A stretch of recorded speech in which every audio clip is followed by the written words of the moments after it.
தட்டை, சீடை, முறுக்கு, ரிப்பன் பக்கோடா, அதிரசம், என்ன வேணாலும் செய்யுங்க.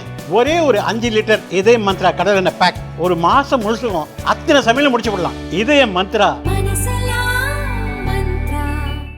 குக்கர் விசில மறந்து உணவு வீணாகி போச்சா? இனி அந்த கவலையே வேண்டாம். வழங்குகிறோம் உலகின் முதல் விசில் கவுண்டர் குக்கர், புதிய அல்ட்ரா குரோனோ.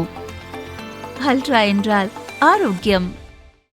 பாரதிய ஜனதா தேசிய செயற்குழு உறுப்பினர் அண்ணாமலை வெளியிட்டுள்ள அறிக்கையில் கூறியிருப்பதாவது: சுதந்திர போராட்ட தியாகி அமரர் ஐயா TM காளியண்ணன் இந்திய அரசியல் நிர்ணய சபை உறுப்பினராகவும், தமிழகத்தின் முதல் சட்டப்பேரவையில் உறுப்பினராகவும், மகாத்மா காந்தி, பண்டிட் நேரு, அண்ணல் அம்பேத்கர், பெருந்தலைவர் காமராஜர் ஆகியோருடன் இணைந்து பணியாற்றிய பெருமைக்குரியவரும் ஆவார்.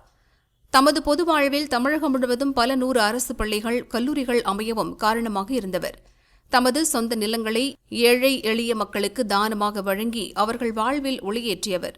ஒருங்கிணைந்த சேலம் மாவட்டம் முன்னேற முக்கிய காரணமாக திகழ்ந்தவர். இத்தனை சிறப்புக்குரிய ஐயா காளியண்ணன் பெயரை நாமக்கல் மாவட்ட அரசு மருத்துவக் கல்லூரி மருத்துவமனைக்கு வைக்க வேண்டும் என்ற கோரிக்கை பல ஆண்டுகளாக பொதுமக்களால் எழுப்பப்பட்டு வருகிறது.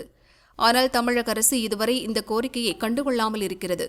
மக்கள் வரி பணத்தில் செயல்படுத்தப்படும் நலத்திட்டங்களுக்கெல்லாம் தனது தந்தையின் பெயரை வைக்க முனைப்பு காட்டும் முதலமைச்சர் மு.க.ஸ்டாலின் ஒருங்கிணைந்த சேலம் மாவட்டத்தின் வளர்ச்சிக்கு ஊன்றுகோலாக இருந்த ஐயா காளியண்ணன் பெயரை நாமக்கல் அரசு மருத்துவமனை கல்லூரிக்கு வைக்க ஏன் மறுக்கிறார்?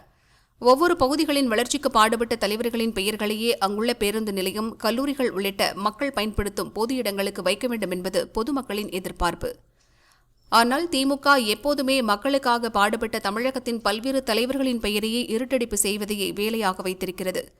நாமக்கல் மாவட்ட அரசு மருத்துவக் கல்லூரிக்கு ஐயா காளியண்ணன் பெயரை வைப்பது குறித்து முதலமைச்சர் ஸ்டாலின் உடனடியாக முடிவெடுக்கவில்லை என்றால் பொதுமக்களை திரட்டி உண்ணாவிரதம் உள்ளிட்ட கவன ஈர்ப்பு போராட்டங்கள் நடத்தவிருப்பதாக கொங்கு நாட்டு வேளாளர் சங்கம் உள்ளிட்ட அமைப்புகள் அறிவித்திருக்கின்றன.